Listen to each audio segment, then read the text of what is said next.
Have you ever heard someone say, "No, I will never ever do this in my life"? No, no, no, no, man. Seriously, I will never, ever, ever do this, or I'll never do that in my life. Have you ever heard someone saying that? Well, today we're going to talk a little bit about that. Grace and peace for you that are listening to me. Thanks a lot for connecting and tuning in. Today, our Bible study is the tears of Peter. Our main Bible verse is in Luke chapter 22, verses 61 and 62. The Lord turned and looked straight at Peter. Then Peter remembered the word the Lord had spoken to him. Before the rooster crows today, you will disown me 3 times. And he went outside and wept bitterly. So this Bible verse we have here is a moment when Peter, he disowns, he denies Christ. He denies knowing him, he denies walking with him, he denies being his disciple. Before this happens, we have a series of other events that occurred to take this to happen. We have the first moment, which is at the supper, when they're at the table, and Jesus tells Peter that he will disown Jesus 3 times before the crow sings. So, and Peter says, "No, I will never do this. Me, Peter, I will never do this." And when the moment comes when he's being questioned in the house of the high priest, and he's being tortured, some people which are around there, they're all wanting to know about this great happening, because Jesus was the big news of the moment. So when Jesus is being interrogated, and many people are outside the high priest's house wanting to know about the last news, some people there recognize Peter, and they start pointing out, saying, "Oh, he's one of his disciples." And then Peter says, "No, I'm not." Yes, then someone else says, "Oh, didn't you walk with him?" No, I'm not. Someone else even says, "Oh, he talks like one of those that walked with him."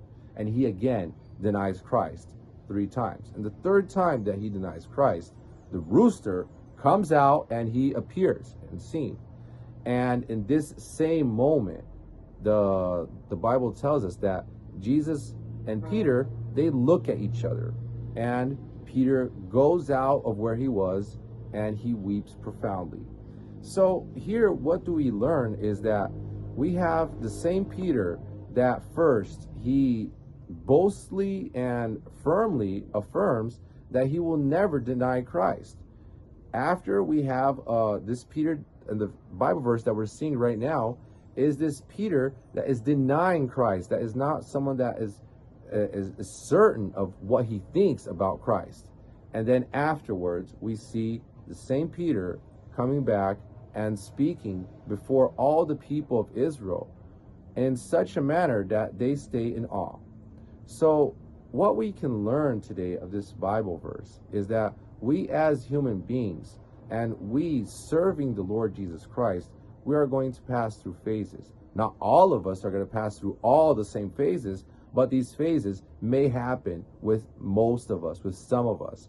And when they do happen, we shouldn't stay so sad. We shouldn't be so harsh with ourselves, saying, "Oh, I'm not cut out for this. No, I can't follow in this purpose because I don't have what it takes."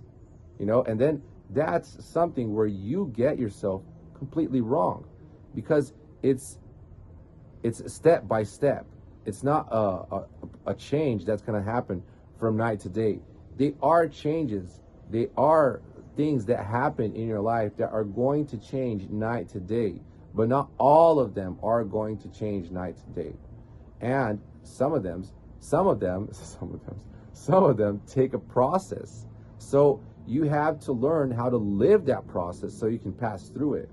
Because if you don't learn how to live in the process, you're going to stay in the process. We learned that very clearly of the people of God when they were in the desert. Until the moment that they did not learn how to keep their mouths shut and learn, and just looking at the Lord, looking at God, they were wandering around in circles. So here, what do we understand is that Peter is like one of us today. We are passing through phases. We are continuously transforming into better Christians. You know, we're not the best yet. We're supposed to always have the mentality that I am the best Christian that I can be today.